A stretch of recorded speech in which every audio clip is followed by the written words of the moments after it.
28일 수요일 이 시각 주요 뉴스입니다.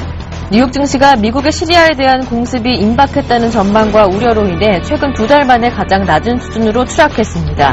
이르면 29일쯤 미국이 시리아에 대한 공습을 개시할 것이라는 소식에 뉴욕 증시가 요동쳤습니다. 다우지수는 전날보다 1.14% 내렸고 S&P 500 지수와 나스닥 지수도 각각 1.59%, 2.16% 하락했습니다. 유럽 증시가 9주일 만에 가장 큰 낙폭률을 기록하며 이틀 연속으로 장을 마감했습니다.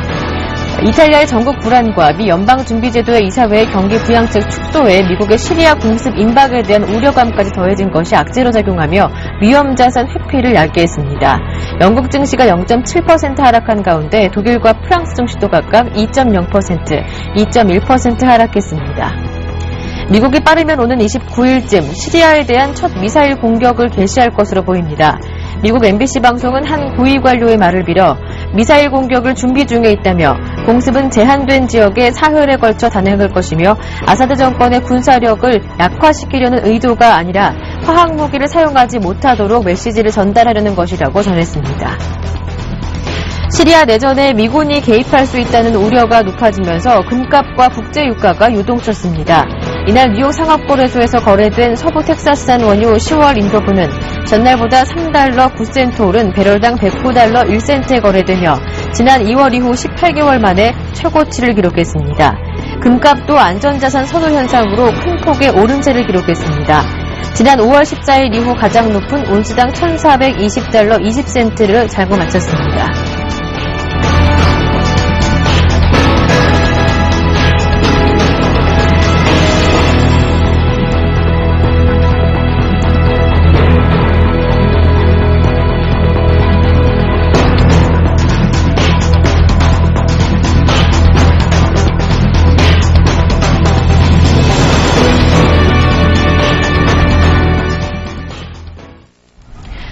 안녕하세요. 굿모닝 대박예감 김보람입니다. 간밤 미국 증시는 발표됐던 경제지표는 나쁘지 않았지만 이틀째 하락으로 마무리됐습니다. 낙폭은 더 커지는 모습이었는데요. 미국의 시리아에 대한 공습이 임박했다는 소식에 2달 전의 지수대로 하락하는 모습이었습니다. 다우와 S&P 500 지수가 1%대 하락했고요. 나스닥 지수는 2% 넘게 내렸는데요. 공포지수로 불리는 빅스 지수도 13% 가까이 급등하면서 시장 불안감을 반영하는 모습이었습니다. 유럽 증시도 시리아 사태에 우려가 확산되면서 결국 1%에서 2% 정도 하락으로 마무리됐었는데요. 어제 아시아 증시 대비 전반적으로 선방했던 국내 증시도 버텨줬던 국내 증시 코스피가 1,885포인트에 마무리가 됐었는데 오늘도 재차 밀리지 않을까 하는 우려가 나오고 있습니다. 어제 한 2% 가까이 밀렸었던 코스닥에 대해서도 흐름 전망해 보겠습니다. 굿모닝 대박예감 2부 지금부터 출발합니다. 미국 출구 전략과 아시아 금융시장 위기설이 난무한 가운데 증권주들이 줄줄이 신고가를 기록하고 있습니다. 향후 전망과 대응 전략 알아봅니다. 네, 설상가상이라는 표현을 많이 쓰고 있는데요. 증권주들이 거래 부진에 해외 악재까지 계속 겹치면서 줄줄이 신저가를 기록하고 있습니다. 어떻게 진단하시는지 오늘 자세하게 살펴볼 텐데요. 관심 종목까지 함께하는 코너죠. 이상로의 모닝브리핑 샘플러스 이상로 전문위원과 함께합니다. 안녕하세요. 네, 반갑습니다. 네, 앞서 소개해드렸던 대로 증권주 거래량 부진에 해외에선 악재가 속출하면서 신저가로 계속 내리고 있습니다. 어떻게 보시는지 앞으로의 전망 대응 전략까지 모두 들어보겠습니다. 네, 안 좋게 보고 있습니다. 예. 글로벌 증시 자체에 우리가 지금 가장 이슈가 되는 부분이 몇 가지가 있습니다. 그래서 지금은 또 시리아까지 플러스 알파가 돼서 지금 불확실성이 상당히 커져 있다. 그렇게 좀 보시면 좀 좋을 것 같고요. 불확실성이 커져 있는 시장에서는 누구도 어느 정도는 안정적으로 투자를 할 수가 없죠. 그래서 사람의 심리상 어느 정도 이런 불안감에도 뭐 공포에 질렸을 때 우리가 투자를 하라는 격언이 있지만 실질적으로 그만큼 어렵기 때문에 격언이 나왔던 거고요. 그런 모습을 본다면 지금 시리아 사태라든지 아니면 또 미국의 부채 한도 증액에 대한 부분 그런 부분도 이슈가 되고 있는 만큼 상당히 불확실성 글로벌적인 모멘텀이 부족하다는 거죠. 그래서 지금 증권주가 꾸준히 하락을 하고 있는 가운데 정말 뭐 투자 심리 또한 거의 바닥권에 다다르지 않았나 그렇게 좀 보시는 게 좀 좋을 것 같아요.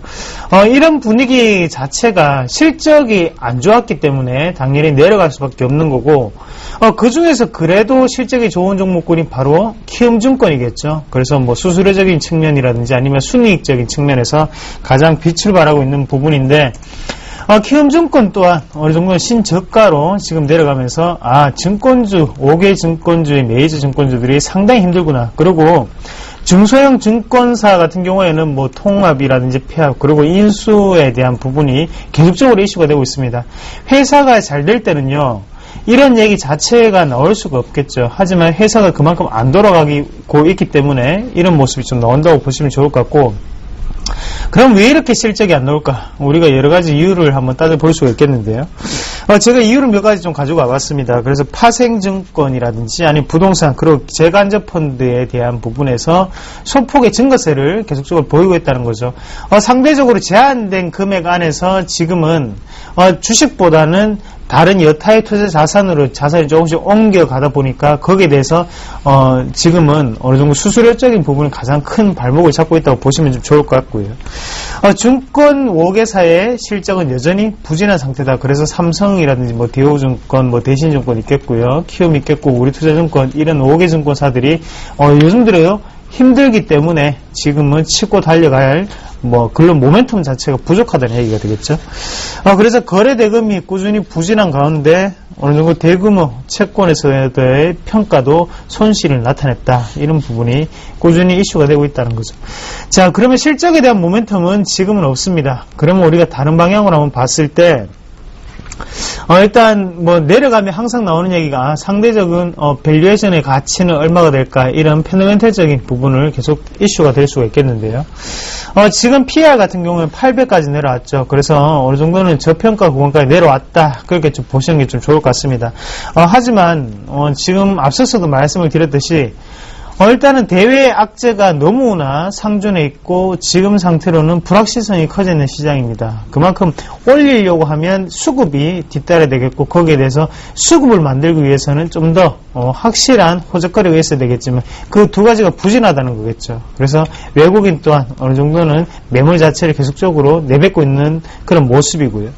거기에 대해서 기관도 크게 당겨주는 모습은 보이지 않고 있다는 점은 우리가 증권주 펀더멘털 가치 말고 여러 가지 모멘텀을 좀 더 곁들여야겠구나라는 부분을 좀 더 생각을 하시고 같이 그림을 보면서 거래대금이 어떻게 줄어들고 있는가를 한번 보시는 게 좀 좋을 것 같은데 준비된 자료만 같이 보겠습니다.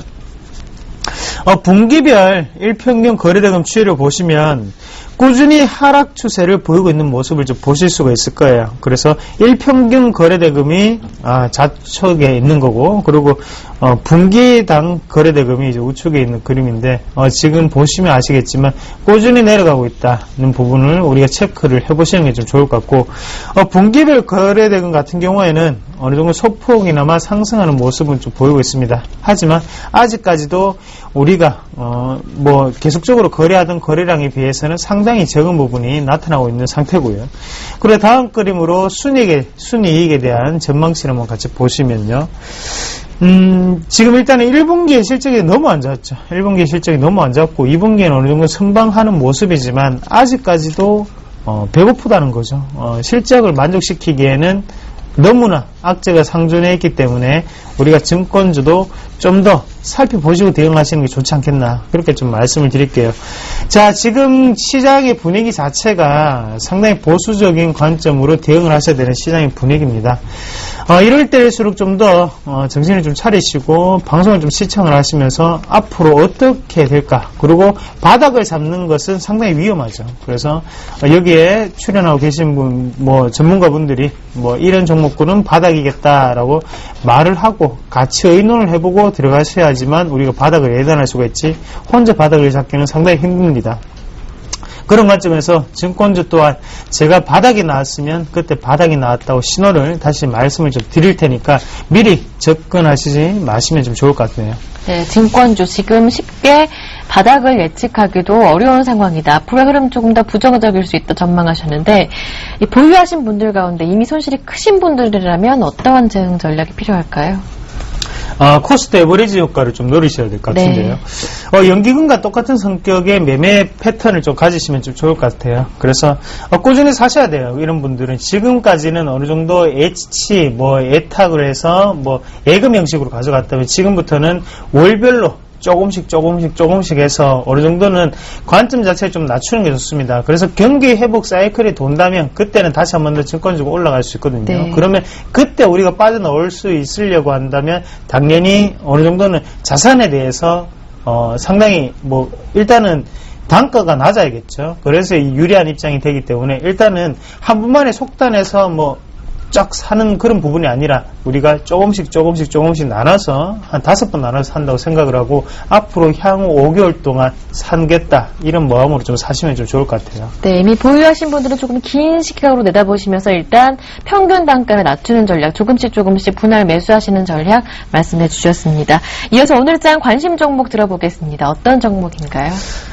BH라는 종목을 가지고 왔습니다. 그래서 IT 부품주를 좀 가지고 왔었는데, 코스닥이 어제도 큰 낙폭을 좀 기록을 했습니다. 그래서, 코스닥이 지금 낙폭을 기록하고는 있지만, 지금 코스피보다는 좀 더 시장이, 안정적이라 좀 보고요. 그런 관점에서 한 번쯤에 글로벌적인 이런 악재 속에서 갈 수 있는 것은 코스닥이 좀 더 유리하지 않을까, 그렇게 보는 시각이고, 코스닥이 가려면 IT 부품이 올라줘야겠죠. 그래서, BH라는 종목을 가지고 왔는데요.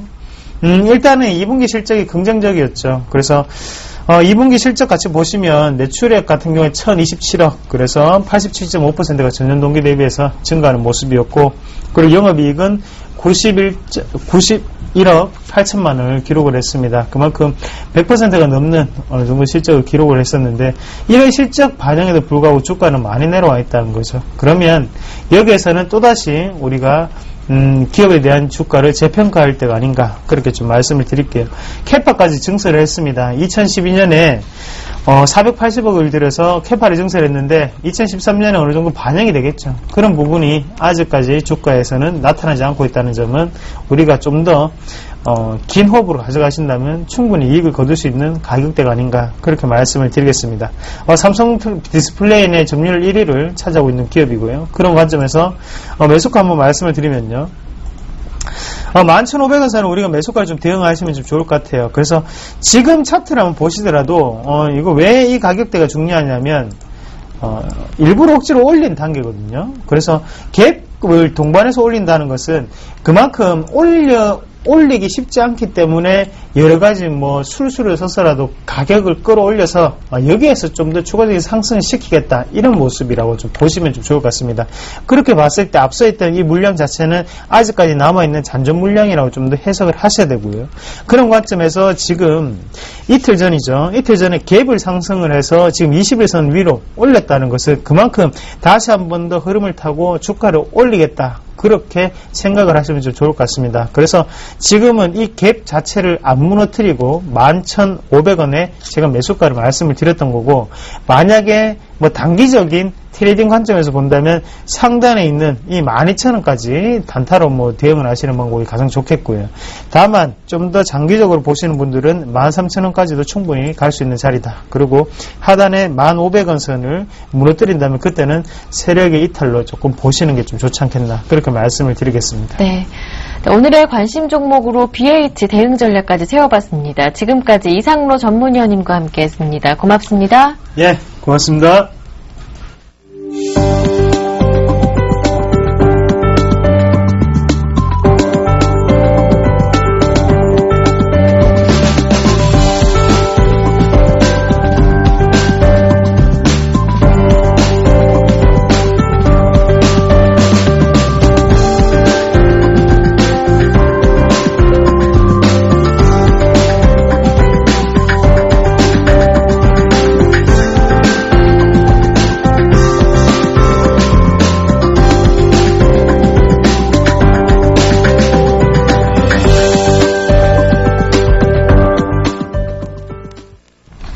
네, 이어서 최병곤의 종목박스 시간 이어가겠습니다. 최병곤 전문가님 모셨습니다. 안녕하세요. 네, 안녕하세요.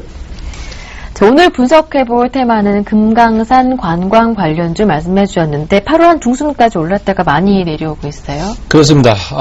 남북 경협 관련해서 관련주들이 계속 활발한 움직임을 보였었고요. 또 개성공단 그 재가동 여부에 따라서 주가가 요동을 많이 쳤었는데요.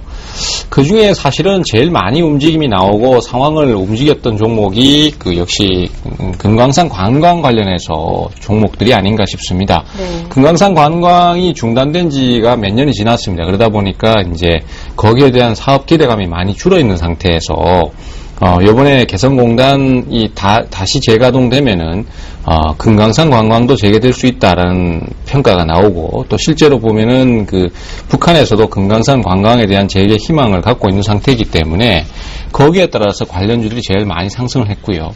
특히 이제 그 대표주라고 할 수 있는 현대상선 같은 경우에는, 초기부터 이미 매수 주체들이 들어와가지고 주가를 임의적으로 끌어올리려는 조짐이 많이 있었어요. 6월 초에 이미 그 매수세가 들어와가지고, 그런 부분들을 끌고 올라가는 상황이었는데, 세력들이 개입을 해서 끌고 올라가는 상황이었는데, 갑자기 뭐 안 한다 그래가지고 급락했다가 다시 또 재개되는 바람에 어쨌든 계속 상황이 좋아졌던 종목이고요. 현재로서는 어쨌든 그런 상황에서 막상 발표가 나오고 그 다음날 이제 주가가 떨어졌습니다. 그래서 대량 거래를 수반하고 약세를 탔는 상황인데, 그때 이미 이제 주가의 약세가 좀 이어졌다라고 볼 수 있고요. 또 그동안 이 주가를 끌고 올라왔던 매수 주체들이 매도를 한 것으로 판단을 할 수 있는 상황이었습니다. 현재로서는 어쨌든 간에 앞으로의 내용과 상관없이 주가의 약세가 좀 더 지속될 가능성이 높습니다. 거기다가 이제 이 관련주들 상승이 나왔던 걸 보면은 에머슨 퍼시픽이라든지, 그 다음에 제형 솔루텍 같은 종목들이 또 따라서 소형주로선 상승을 했었는데, 이 종목들도 사실은 그동안 상승을 크게 안 했던 종목들이에요. 그러니까 과거에 전통적으로 남북 경협 관련주라고 하면은 이화전기라든지, 아니면은 그 경협 관련주들 신원이라든지 이런 개성공단 관련 기업들이 상승세를 많이 탔었는데, 지금은 이번에는 그런 종목들이 상승을 안 하고 매수세가 이쪽으로 몰렸던 겁니다. 그래서 결론적으로 수급 주체가 빠져나가느냐 아니냐에 따라서 주가의 흐름이 결정나는데, 현재로서는 에머슨 퍼시픽도 그렇고 제형 솔루텍도 그렇고 다 빠져나간 것으로 판단이 되고요. 네. 그 다음에 현대상선 같은 경우는 거기다가 이제 주가가 이번에 올랐을 때 사실은 그 올랐던 기회를 최대한 활용하자라는 시각이 있는 것 같습니다. 그러다 보니까 2,400억 규모의 유상증자를 실시해버렸고요. 그것이 이제 앞으로의 주가에 좀 더 부정적인 영향을 미칠 걸로 생각을 하고 있습니다. 일단 객관적으로 판단을 해봐도 그 동종업계 쪽에 한진해운하고 비교를 해보면은 이미 시가총액에서 3배 이상 차이 나기 때문에 그런 부분들을 현대상선으로서는 놓치기가 좀 아까웠던 부분이 있겠죠. 그래서 이 남북 경협 관련주는 어찌됐든 간에 반등시 매도를 하는 것이 바람직하다. 이렇게 좀 정리가 되겠습니다. 네. 금강산 관광 관련주 오늘 말씀해 주시면서 매수 주체가 모두 빠져나간 것으로 보이기 때문에 현대상선도 유상증자 실시로 앞으로 주가 흐름이 부정적인 영향을 받을 것으로 보이기 때문에 반등시 매도 전략 보유하신 분들께 전략 세워드렸습니다. 네, 이어서 지난 종목 AS 받아볼 텐데요. 8월 23일에 말씀해 주셨던 TPC입니다. 이 종목 일단 매수하신 가격까지는 내려오지는 않았지만 어제 상한가로 급등하면서 목표하셨던 가격이 지금 7,000원 바로 올라주는 모습이었는데요. 공략해보려면 어떤 전략 필요할까요? 예, 일단 이 TPC 같은 경우에 예상대로 추가적인 매수가 한 번 더 들어오면서 추가 상승을 시키는 모습이었는데요. 아무래도 리스크가 좀 있으니까 5일선 부근에서 공략을 해보자라는 얘기를 드렸습니다만은 시간이 하루 이틀 정도 더 지나면서 가격적으로는 조금 오차가 생겼던 것 같습니다. 그래서 5,700원대까지만 오고 그 5일선 라인을 찍고 올라왔는데요. 네. 사실 이런 개별 급등주는 미리 가격을 예측하는 것보다는 그 상황에 맞춰서 좀 유도리 있게 대응을 하시는 게 중요할 것 같습니다. 가격 차이가 조금만 그 차트상에서 나도 네. 실제 가격은 굉장히 많이 차이가 나거든요. 그래서 어쨌든 간에 전략 자체는 맞았던 상황이고 지금으로서는 이제 추가 상승이 나온 것이기 때문에 당분간은 조금 더 끌고 갈 것으로 예상이 됩니다. 다만 역시 리스크는 여전히 존재하고 있고 상당히 크다라고 볼 수 있습니다. 그래 하기 때문에 매수 타이밍을 놓치셨다든지 아니면 다시 또 재공략을 한번 해보고 싶다든지 이런 경우에는 조정을 충분히 기다리셔야 될 거예요. 오늘 만약에 추가 상승이 나온다면은 아마 밑으로 밀리는 현상이 좀 나타날 가능성이 크고요. 그렇게 되면은 한 2, 3일 정도, 최소 2, 3일 정도는 주가가 쭉 밀려나는다든지 이런 식의 흐름이 나올 것으로 예상됩니다. 그래서 그렇게 밀려날 때 처음에 옆으로 횡보를 했던 6,000원 전후에서 다시 한번 저가 매수를 한번 노려보실 수 있는데 저가 매수를 하고도 하루 이틀 내에 반전이 안 나오면은 그것은 주가가 죽는 거기 때문에 그런 부분을 염두에 두셔서 대응을 하실 필요가 있겠습니다. 아무래도 지금은 시장이 어렵다 보니까 이런 종목들 위주로 공략이 될 수밖에 없는 상황이긴 하지만은 조정 시 매수를 한다는 개념과 그 다음에 위험 관리를 철저하게 하고 또 비중 조절을 잘 하신다면은 그렇게 불가능한 종목만은 아니다 이렇게 볼 수 있겠고요. 어찌됐든 간에 현재로서는 추가 강세가 좀 더 예상이 되는 상태입니다. 네. 이런 종목은 변동성이 크기 때문에 제시해 주신 매수 가격에서 융통성 있게 대응해 보시는 게 좋을 것 같고요. 일단 지금 공략을 못 해보셨던 분들이라면 조정 시 충분히 조정을 줬을 때 그때 다시 한번 공략해 보시는 것도 좋을 것 같습니다. 추가 상승 가능하겠다 말씀해 주셨고요. 마지막으로 오늘 관심 종목 들어볼게요. 어떤 종목입니까? 예, 오늘은 전기 저장 장치 관련해서 삼화 전기를 말씀드리려고 하는데요. 사실 이 종목군들이 지금 현재로서는 시장에서 제일 많이 조정을 받았습니다. 그리고 오늘 미국 시장이 하락을 했기 때문에 아침부터 주가가 약세를 탈 걸로 예상되기 때문에 과매도 영역에 와서 거기서 주가가 반전 포인트를 잡을 걸로 예상이 되거든요. 해서 이런 종목들은 하락이 과하게 진행을 할 때는 저가 매수로 시도를 하는 것이 좋습니다. 과거에 이제 이글백 같은 종목을 판단해 보시면은 금방 이해가 되실 것 같은데요.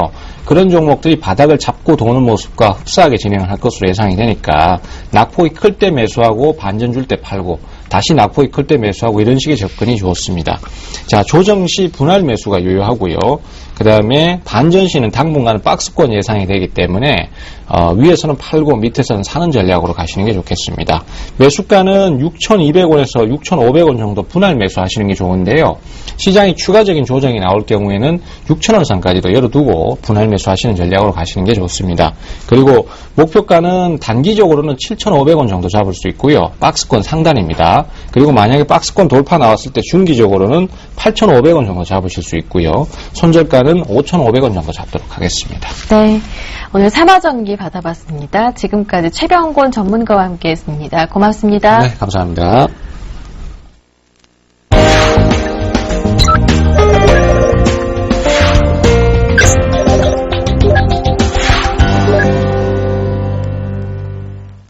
네, 이어서 청송촌놈 신창원 대표의 증시타파 시간 함께하겠습니다. 신창원 대표님 전화로 연결해 보겠습니다. 안녕하세요.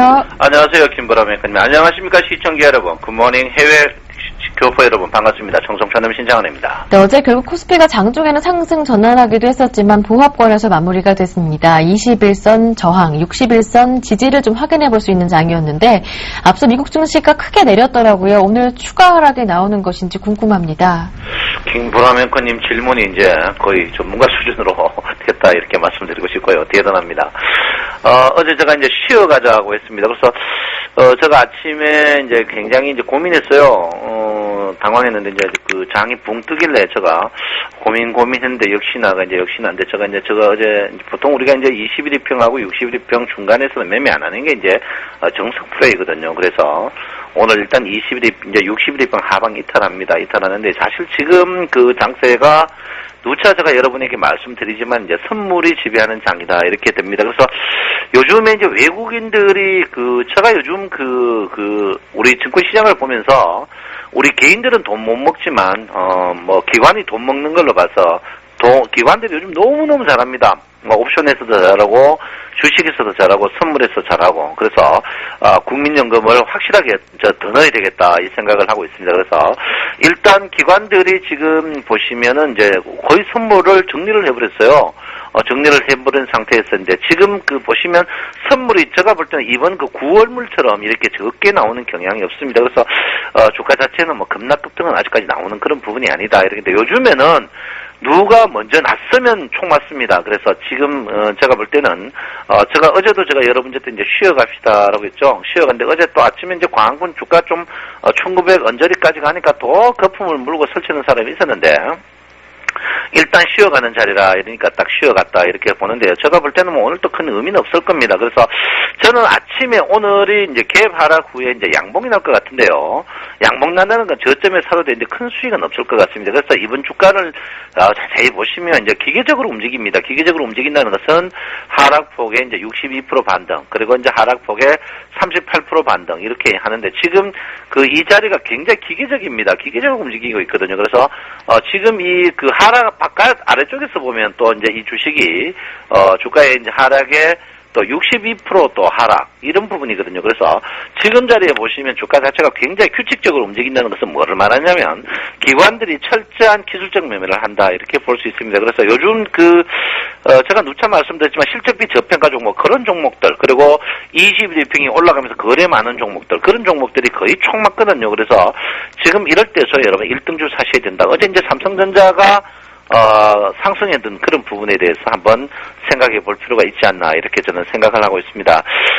지금 자리에서 이제 여러분 보다시피 이제 그 구름이 붉은 구름이에요. 붉은 구름이라는 것은 구름 자체의 지지가 굉장히 강하거든요. 그래서 오늘 뭐 주가 빠져봐야 제가 볼 때는 미국 글로벌 증시가 2.5% 정도 빠져 제가 볼 때는 1860에서 65포인트 빠져봐야 한 20p에서 정치되지 않을까 이렇게 생각하고 있고요. 요즘 그 일목균형표가 굉장히 잘 맞죠. 어제도 이제 선행스팬 2에서 저항받는 그런 부분, 그리고 전환선에서 지지받는 부분, 그리고 전체적으로 봐서 구름 안에 있는 부분, 구름 안에 있다면 주가 자체가 상승이나 하락하나 주가에 돈을 크게 먹을 수 없다 이렇게 볼 수 있습니다. 그래서 일목균형표 강좌를 내일 밤 9시에 초급을 합니다. 듣고 싶은 분들은 서울경제나 저에게 연락 주시면 청취가 가능하다. 집에서 들을 수 있으니까 청취가 가능하다 이렇게 볼 수 있습니다. 어쨌든 지금 자리에서는 여러분 보다시피 선행스팬 1과 선행스팬 2 자리에 이 자리에서 굉장히 저항이 강하게 나면서 윗골이 달리는 그런 모양을 보이고 있습니다. 그래서 이럴 때일수록 여러분 복지부동이란 뭐냐면 물려도 그냥 가만히 있는 게 제일 좋다. 이렇게 제가 분명히 말씀을 드리겠습니다. 선물을 볼 것 같으면 선물이 재밌죠? 선물이 일단 21평에서 계속 이틀 저항받고 있습니다. 이틀 저항받고 있는데 뭐 빠져봐야 여러분 240인데 그런 그 악정고토는 별로 안 나올 걸로 저는 예상하고 있고요. 글로벌 증시를 한번 볼래야 될 것 같아요. 다우존스 지수가 승승장구하던 다우존스 지수가 여러분 보다시피 지금 거의 그 상승폭이 38%인 1460 정도 저희 다 온 것 같아요. 그리고 이제 글로벌 증시가 제가 분명히 말씀드리지만 제가 이제 여러분 다우존스 지수 이 아래쪽에서부터 급락은 절대 나오지 않는다. 지금도 똑같습니다. 다우존스 지수가 정상적으로 움직이는 지수다 이렇게 볼 수 있습니다. 그래서 보통 경기가 나쁘면 전쟁을 붙이거든요. 특히 미국이라는 나라가 강대국들이 전쟁을 붙입니다. 그 전쟁을 붙이면서 전쟁이 마진이 제일 많거든요. 그래서 시리아 전쟁을 할 것 같은데 전쟁한 후에는 주가가 항시 폭등했습니다. 과거 예를 봤어도 뭐 이라크 전쟁이라든지 그런 일이 난 후에는 이란 폭격하고 그 이튿날 폭등했거든요. 그 나라는 떨어지지만 그래서 제가 볼 때는 시리아의 이제 개입 이후가 이제 제가 볼 때 주가의 마지막 고비가 아닌가 생각하니까 여러분 지금 자리에서는 너무 염려 안 하셔도 되는 그런 부분이다 이렇게 볼 수 있고요.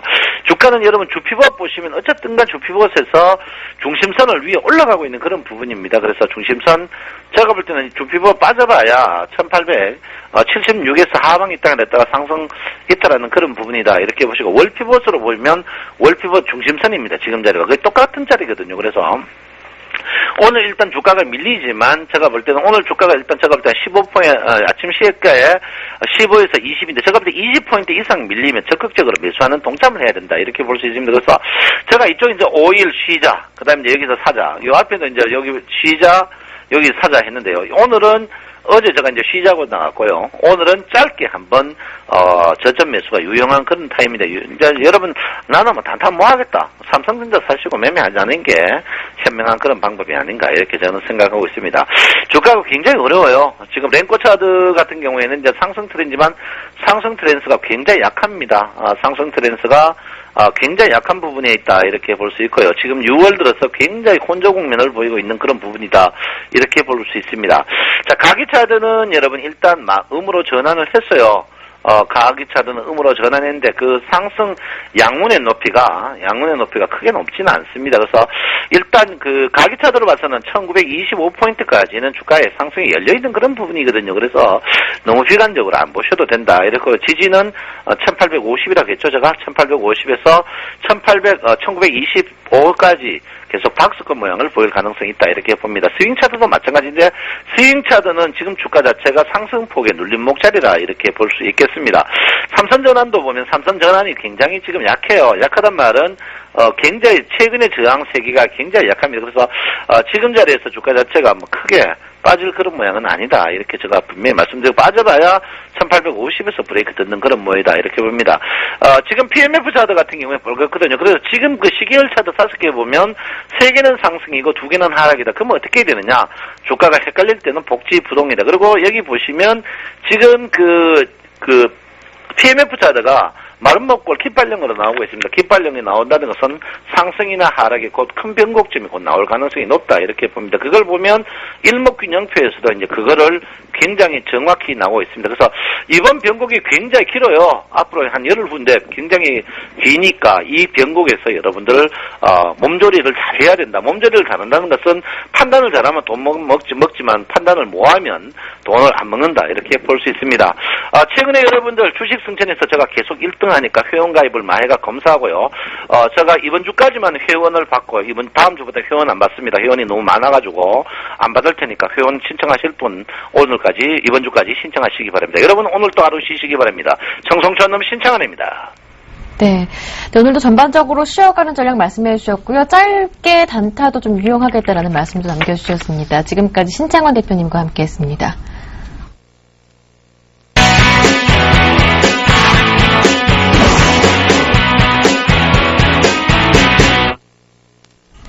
최명석 멘토의 최강 종목 시간 함께하겠습니다. 샘플러스 최명석 멘토 전화로 연결되어 있습니다. 안녕하세요. 네, 안녕하세요. 오늘도 상큼하게 출발하는 최명석 소장입니다. 네, 오늘의 관심 종목 이야기부터 들어보겠습니다. 어떤 종목인가요? 네, 오늘의 관심주는 현대산업입니다. 네. 어제 전체적으로 그 전 종목을 돌려보니까요, 건설주가 거의 폭등 수준이었습니다. 그래서 거기서 좋은 종목과 바닥에서 오늘 올라갈 만한 종목 한 종목 소개해드리겠습니다. 현대산업은 시공능력 평가 8회 건설업체로서 주택개발 사업에 강점을 보유하고 있습니다. 주택개발 외에도 주택 도급사업, 재개발, 재건축, 공공건축 및 토목사업도 전개 중에 있습니다. 여러 가지 회사 수익 창출 외에 LH공사 부지 매입 등 사업 다각도와 수익이 나는 쪽으로 방향을 선회하고 있습니다. 현재 3년 연속 매출 증가 및 영업이익은 양호합니다. 유보율이 530%로 안정적인 회사입니다. 차트를 보면서 말씀드리겠습니다. 바닥권에서 계속 거래량 증가 중입니다. 신용비율도 양호하고요. 심리도도 양호합니다. 보유기간은 약 2주에서 3주 정도 드리겠습니다. 지난주와 이번 주 들어서 좀 시장이 어렵습니다. 이럴 때는 시간으로 들고 가는 게 결론은 이깁니다. 매수가는 현재 지금 4.7%가 되었네요. 현재 22,200원인데 좀 바닥권으로 내려왔을 때 저점에서 매수하시기 바랍니다. 그러니까 현재가 부분에서 21,200원이나 21,800원 사이에서 차분히 매수하시기 바랍니다. 목표가는 23,000원을 드리겠습니다. 손절가는 2만원입니다. 종목 설명은 여기까지 하겠습니다. 네. 어제 건설주들이 좋았다 말씀해 주셨었는데 GS건설도 지난번 한번 추천을 해주셨죠. 오늘 AS 한번 받아보겠습니다. 어제 GS건설이 이슈가 됐던 종목이기도 한데 한 8, 9% 정도 올랐더라고요. 우리가 매수했다는 가격은 3만 원대 정도였는데 3만 5천 원대 가까이 올랐습니다. 앞으로 대응 전략 AS 필요할까요? 예, 오늘의 AS 종목은 GS건설입니다. 제가 그 7월 30일, 그러니까 한 3주 전에 했던 종목인데 정확히 올라왔습니다. 그러니까 요즘 시장이 이렇습니다. 제가 좋은 종목을 가지고 추천하는데 기다리면 수익이 납니다. 하지만 그 일주일, 2주를 못 기다리고 다른 데 왔다 갔다 해봤자 개인들 거의 8, 90%는 손실이 납니다. 그래서 좋은 주식을 항상 기다리는 습관을 기다리시기 바랍니다. 잘 투자하시기 바랍니다. 오늘의 AS는 GS건설입니다. 주상복합, 건설, 건축, 주택사업, 석유 정제사업 등을 하고 있습니다. 3년 연속 매출 및 2년 연속 영업이익 양호했으나 올해는 적자입니다. 하지만 그동안 낙폭과대와 외국인과 기관의 매수 증가로 요즘 상승 추세에 있습니다. 유보율이 1200%로 안정점입니다. 제 생각에는 어느 정도 위에 그 매물대가 있으니까 일단 절반 정도 매도하시고요. 그러니까 제 방송을 듣고 사신 분들은 절반 정도 매도하시고 나머지는 관망하시고 위에 사신 분들은 그냥 매도 없이 그냥 들고 가셔도 괜찮을 것 같습니다. 이렇게 하시면 되겠습니다. 지난주에 이어서 이번 시장도 좀 어렵고 힘듭니다. 이럴 때일수록 공부를 하다 보면 반드시 기회는 오는 법입니다. 오늘 오후 6시 지하철 영등포구청역 5번 출구에서 좌측 차량도로 쪽으로 100m 정도 오시면 한승병원 3층 지원투자 SS에서 제가 강연을 합니다. 시간 나시고 주식 투자 어려우신 분들은 많은 참석해 주시길 바랍니다. 오늘 여기까지 말씀드리겠습니다. 네, 현대산업 관심 종목으로 받아봤고요. GS건설, AS까지 함께했습니다. 지금까지 최명성 멘토와 함께했습니다. 고맙습니다. 네, 감사합니다.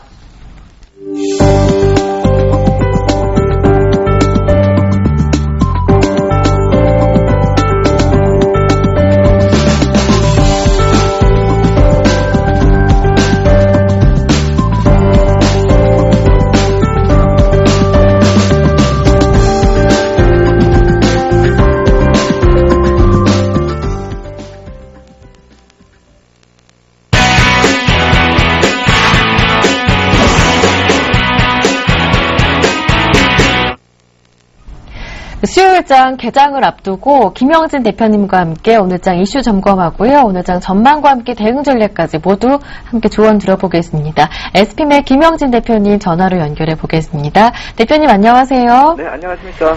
네, 이제 미국 출구 전략 임박 우려에 신흥국 금융위기 우려까지 겹치더니 이제는 시리아 내전 개입 가능성, 미국이 말이죠. 29일이라는 날짜까지 나왔던데 우려가 계속 겹치면서 시장에 부담을 주고 있습니다. 하지만 이런 노이즈 속에서도 계속해서 외국인들은 현물은 매수해주고 있더라고요. 현재 상황 어떻게 보시는지요? 예, 그러한 유동성이 계속 오늘도 들어올 수 있는지 그거에 대해서 한번 검토가 필요하다, 확인이 필요하다 이렇게 말씀을 드리겠고요.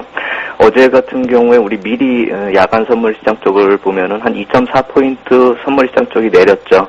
아마 우리 시장 종합지수로 환산하면 20포인트 정도 하락이 예상이 된다 이렇게 말씀을 드릴 수가 있는데 지금 예상 지수는 한 10포인트, 지금 14포인트까지 빠지는 그런 모습이 보이고 있는데요. 아마도 지금보다는 조금 더 빠질 수 있다 이렇게 생각을 하시는 게 맞을 것 같다 이렇게 생각이 되고요. 어제 저녁에 사실 이 야간 선물 시장 2포인트 이상 빠지는 그런 모습은 말씀하신 그런 시리아 관련 중동발 돌발 재료가 포함이 됐기 때문이다 이렇게 봐야 될 테고요. 좀 나누어서 생각을 해본다면 한 절반 정도는 아시아 금융시장 혼란이 아직도 또 재료로 미치고 있다, 영향을 미치고 있다 이렇게 볼 필요가 있다 이렇게 생각이 됩니다. 우리가 이러한 시리아 관련 중동발 돌발 재료를 보면은 이 전쟁이 미치는 직간접적인 효과가 과거 이라크전만 이렇게 생각을 하더라도 많이 또 시장 속에서 어느 정도 예상이 또 우리가 이제 접할 수 있을 거다 이렇게 생각이 되는데 어느 정도 시간이 지나면서 컨센서스가 형성이 된다 여기까지는 좀 지켜볼 필요가 있고 우리가 너무 성급하게 결론을 내릴 필요는 없겠다 이렇게 생각이 됩니다. 경제적인 요소만을 놓고 본다라고 한다면 어제 우리가 확인한 것이 유가가 급등하는 모습이 나타나고 있죠. 그렇다면 이것이 최근에 우리가 아시아 시장 쪽에 나타나고 있는 그 혼란을 좀 더 자극시킬 수도 있다라는 점에서 약간 좀 우려스럽다 이렇게 봐야 됩니다. 왜냐하면은 아시아 금융시장 이 혼란이 악순환을 좀 보이고 있는 그런 모습을 보이고 있는데 그게 어떤 점에서 놓고 보는 관점이냐 하면은 인플레이션 쪽을 보는 관점에서 그렇게 볼 수가 있는데요. 이 내수 침체가 나면서 성장률이 악영향이 나고 있기 때문에 외국 자본이 이탈을 하고 있었죠. 그동안에요. 근데 이 외국 자본 이탈을 막기 위해서 또 금리 인상을 했었고 또 인플레이션도 동반했기 때문에 금리 인상을 하고 긴축 모드로 들어가고 있는 그런 모습이 다시 또 내수 침체하고 성장률에 악영향을 미치는 그런 모습이 반복이 되고 있는 그런 상황인데요. 지금 만약에 유가가 급등하면서 또 인플레이션을 자극한다면은 지금 이런 악순환의 고리를 좀 더 자극을 시키면서 아시아 쪽에서 나타나고 있는 금융 혼란 쪽에 좀 더 안 좋은 모습을 만들 수 있다라는 점에서 이 전쟁 재료도 단독으로만 볼 것이 아니라 지금 혼란스러운 모습에 좀 더 자극을 시킬 수 있다라는 그런 부가적인 재료다 이렇게 생각을 해볼 필요가 있다 이런 생각이 들고요. 또 하나는 미국 재정부채에 미치는 영향 한번 연결해서 해석이 가능하다 이렇게 생각이 되는데요. 전쟁이 나야지만 뭐 재정부채가 해결이 된다. 예전부터 그런 설들은 있었지만 지금 9월에 이벤트성 재료로 하나가 이 재정부채 연장 뭐 이런 얘기가 있죠. 그거하고 연관이 돼가지고 과연 이것이 예전에 우리가 생각해왔던 것처럼 전쟁이 재정부채의 긍정적인 해소 요인이 될 수가 있는가 이것에 대해서는 벌써부터 아니다 쪽으로 결론이 나고 있다는 점을 생각을 해본다면 이 지정학적 재료가 미국 시장 쪽으로 어느 정도 긍정적인 영향이 될 것이다. 이것도 아까 말씀드렸듯이 컨센서스가 어느 정도 형성될 때까지 좀 더 지켜볼 필요가 있다. 이런 생각이 든다. 이렇게 말씀을 드리겠고요. 전쟁 얘기는 여기까지 하고요. 호황제 아까 말씀드렸듯이 중동 말고 우리 시장 쪽에 어제 야간 선물 시장에 재료가 좀 안 좋게 반영이 된 거를 생각을 해본다면 이 악재가 계속 노출된 악재인데도 다시 부각돼도 또 시장에 영향을 주고 있다라는 그 점을 봐야 됩니다. 지금 아시아권 금융시장 혼란을 말씀을 드린 건데요. 그 자체가 단기 악재가 아니라 중장기적인 악재라는 그 말씀을 드린 것이고 그것이 우리 시장 아직까지는 별 볼 일 없는 그런 재료로 우리 시장에 작용이 되고 있는데 앞으로 과연 어떻게 반영이 될 건지 이 점에 대해서는 우리가 다시 한번 검토가 필요해 보입니다. 보통 우리가 재료가 뭐 정부 정책이나 뭐 어떤 특별한 거시적인 정책이나 뭐 이런 재료가 나왔을 때 3번 정도 우리가 참을 수가 있다라고 보통 얘기들을 하죠. 그 3번째는 방향이 바뀔 수도 있다는 점을 생각을 해봐야 되는데 오늘 만약 우리 시장에 충격을 준다라고 한다면 2번째다라는 점을 생각해 볼 필요가 있습니다. 그렇다면 이건 2번째까지의 재료는 어떻게 보면은 좀 기회로 볼 수가 있겠다 이렇게 생각이 드는데 과연 우리 시장에 미치는 그 강도가 어느 정도로 강도의 악영향으로 미칠지를 오늘 한번 우리 시장에서 보면서 검토를 해볼 필요가 있겠다 이렇게 말씀을 드리겠고요. 해당 국가 환율 요전에도 지난주에도 말씀을 드렸는데 아직까지도 그 문제의 심각성이 인도를 제외하면은 그다지 그렇게 크지는 않은데 지금 인도네시아 쪽이 그 이후로 한 2% 추가 절하를 하면서 이제 문제의 심각성이 조금씩 좀 커지는 그런 양상이기 때문에 이런 흐름의 불안감은 앞으로도 좀 더 지속적으로 좀 주목하면서 우리 시장 쪽에 미치는 영향 앞으로도 없을 것인가에 대해서는 검토가 계속 필요할 것이다 이렇게 말씀을 드리겠습니다. 네, 해외발 불확실성 요소들이 여전한 상황이라면 국내 증시 대응 전략은 어떻게 세워봐야 할까요? 체크 포인트 점검해 보겠습니다. 예, 그 추세선 이탈하면서 이제 변동성이 확대되고 있다라는 점, 우리 시장 내부적으로 한번 이제 보면서 전략을 좀 세울 필요가 있다 이런 생각이 드는데요. 최근에 우리 시장 반등을 보였다는 것이 이제 시기적으로 동남아 증시가 반등을 하면서 동조화를 보였기 때문에 약간 신뢰도는 많이 떨어진다 이렇게 볼 수가 있습니다. 그러니까 한마디로 시기적으로 우연의 일치였다 이렇게 볼 수가 있는데 다행스럽게 또 그게 일단 중요한 지수 레벨에서 반등에 성공했다는 거, 그 점은 좀 의미 있다 이렇게 볼 수가 있겠습니다. 아마 이제 오늘 이후에 나타나는 조정에서 다시 이러한 추세선 쪽이 어떻게 영향을 미치면서 다시 반등이 나오면은 어떤 새로운 추세선을 만들 수 있는가, 이게 중요한 포인트다 이렇게 말씀을 드리겠고요. 일단 코스피 200 일봉 추세를 한번 보면서 말씀을 드리겠는데요. 이번에 하락이 나타났었던 그런 모습 이후에 어떤 기술적으로 추세선에서 반등이 나타나고 있는 모습이 그림에서 나타나고 있는데요. 보통 아래쪽에 이제 실선이 이번에 지지선으로 작용했다 이렇게 볼 수가 있는 것이죠. 2012년에는 저항선이었고요. 2013년에는 2월하고 4월 조정 시에 지지선 역할을 했었고 최근에 2월에 급락하면서 잠시 이탈했었던 추세선인데 이번에 8월달까지 상승을 하면서 복귀를 했고 이번 조정에서는 또 지지선 역할을 하고 있는데요. 중요한 것은 점선으로 제가 추세선 이렇게 상승하는 추세선을 그려놨죠. 이 점선의 상승 추세선 이탈한 것이 부담이다 이 말씀을 드린 것입니다.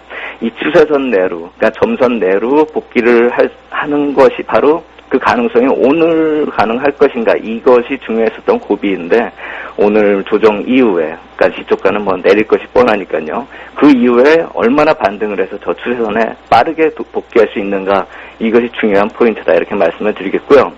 저 추세대로 복귀를 하게 된다라고 한다면 변동성이 좀 줄어들면서 안정적인 흐름으로 진행이 된다. 결국 투자 심리 역시 안정될 수 있을 것이다 이렇게 말씀을 드리겠고요.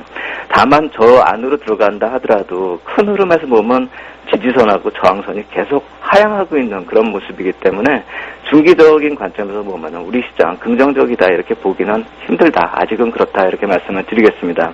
또 이 120일 이동평균선의 의미도 한번 생각을 해봐야 되는데요. 이번 8월에 반등을 하면서 지금 저 반등의 꼭지점 최근에 만든 꼭지점이 120일 이동평균선에서 무너지고 있는 그런 모습인데요.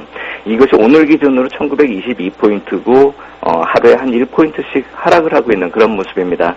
그렇다라고 한다면 이제 점차 상당히 무거워지는 흐름이고 예전에 말씀드렸었던 1930포인트 가기가 힘들어지고 있다 이렇게 볼 수가 있는데 만약에 우리가 한 발 일찍 좀 분석을 해가지고 거래일수가 지금 동시만기일이 12일이 남았는데요. 선물옵션 동시만기일이요. 그쯤으로 한번 생각을 해봐서 이 120일 이동평균선이 어디까지 내려가느냐 이렇게 놓고 본다면 1910포인트 아래로 내려가게 되는 것이죠. 그렇게 본다라고 한다면 이제부터 우리가 이익 실현성 지수대는 조금 더 낮춰서 볼 필요가 있다 이렇게 볼 수가 있겠고, 변동성은 앞으로 좀 더 크게 확대될 수 있다라는 것은 이런 추세선과 또 이평선의 흐름을 보고 알 수가 있다라는 것이죠. 다만 이 저항선이 하향한다는 것이 꼭 나쁜 것은 아닙니다. 만약에 돌파하게 되면 상방으로 변동성 요인이 생기는 것이죠. 절대 수준이 낮아졌다는 점에서 시장은 부담이기도 하고 또 기회 요인도 가지고 있다 이렇게 볼 필요가 있는데, 다만 추세선이 이렇게 확장형 패턴으로 들어섰기 때문에 시장의 변동성이 확대되는 모습, 급등락이 나타날 가능성이 커지고 있다, 이 점을 말씀을 드리는 것이고요. 이 대목에서 V코스피 일봉도 한번 보겠습니다. V코스피 흐름이 바로 이 변동성을 나타내고 있는데요. 2013년 들어서 두 번의 큰 흐름이 지금 그림에서 확인이 되죠. 제가 아래쪽에다 화살표를 그려놨습니다. 저게 4월에 한 번, 그리고 6월에 한 번, 그 다음에 최근에 이렇게 변동성이 급등하는 그런 모습이 나타나고 있죠. 4월 4일에는 우리나라 안에 재료가 많았습니다. STX나 북한 문제나 현대차 리콜 문제, 이런 문제가 많았고요. 6월 달에는 QE 종료 때문에 금리 급등하는 모습, 또 중국 중심의 아시아 금융시장 혼란이 그렇게 변동성을 급등시키는 그런 모습 보였죠. 이 8월에는 이러한 재료들이 좀 더 복합적으로 작용이 되고 있기 때문에 이번에도 변동성이 커지는 모습이 나타날 수가 있다 이렇게 생각이 들고요. 어제 오후부터 미리 이 변동성 확대 모습이 이미 나타나면서 어제 15% 넘어가는 그런 모습이 나타났습니다. 보통 이 변동성 15% 넘어가면 시장의 흔들림이 가속화된다라는 점에서 이 변동성 지수가 오늘 얼마나 또 높아지는지 이걸 한번 생각해 볼 필요가 있고, 이 절대 레벨을 생각해 봤을 때 만약에 18%에서 20% 가는 수준까지 이게 올라간다라고 한다면 그거 역시 마찬가지로 어느 정도 바닥권에 진입하는 그런 모습이다 이렇게 볼 수가 있기 때문에 이 V코스피가 올라간다고 해서 무조건 겁낼 것이 아니라 바닥권에 어느 정도 진입하는지도 절대 수치를 한번 확인해 볼 필요가 있겠다 이렇게 생각이 들고요. 이러한 지수 레벨로 역으로 환산해서 말씀을 드린다라고 한다면 이번에 낙폭이 저점이 1838포인트 정도 나타났었죠. 그렇다라고 본다면 한 50% 회복한 지수대가 1889포인트고요. 62% 정도 회복하면 1900포인트입니다. 그렇기 때문에 아까 말씀드린 대로 이익 실현 지수대는 2890에서 1900포인트 이 정도로 잡으시면 될 것 같고요. 만약에 매수 시점을 골라본다 이렇게 말씀을 드린다면 지금 시초가가 1864포인트 정도 나오는데 전 저점에서 24% 되돌림 지수대가 1862포인트이기 때문에 어느 정도 시초가에서 분할 매수가 가능할 것이다 이렇게 생각이 되고요. 전저점 1838포인트이기 때문에 이 아래로 점차 하락할 때마다 분할 매수의 기회로 한번 생각해 볼 필요가 있겠다 이렇게 말씀을 드리겠고, 한 가지 더 추가적으로 체크포인트 하나 더 말씀드린다면 환율입니다. 우리 시장 환율 별로 그동안에 움직이지 않았습니다. 1115원에서 1125원 레벨 움직임 계속되고 있는데요. 만약에 큰 박스권 상단 1140원대에서 내에서만 움직인다면 경계심이 작동되더라도 큰 충격은 없을 것이다 이렇게 생각이 되고요. 오늘 같은 재료에서 과연 환율은 어디까지 올라갈 것인지 이 역시 마찬가지 흐름 점검할 필요 있겠다 이렇게 말씀을 드리겠습니다. 네. 이제 서서히 조정식 분할 매수 전략 들어갈 수 있겠다 말씀해 주셨습니다. 오늘 시초가에서 분할 매수 전략 말씀해 주셨고요. 환율 안정적인 흐름 이어지는데 체크하시는 것도 굉장히 중요하겠습니다. 네, 지금까지 김영진 대표님과 함께했습니다. 고맙습니다. 감사합니다. 오늘도 여기에서 마무리하고요. 저는 내일 아침 7시에 다시 오겠습니다. 고맙습니다.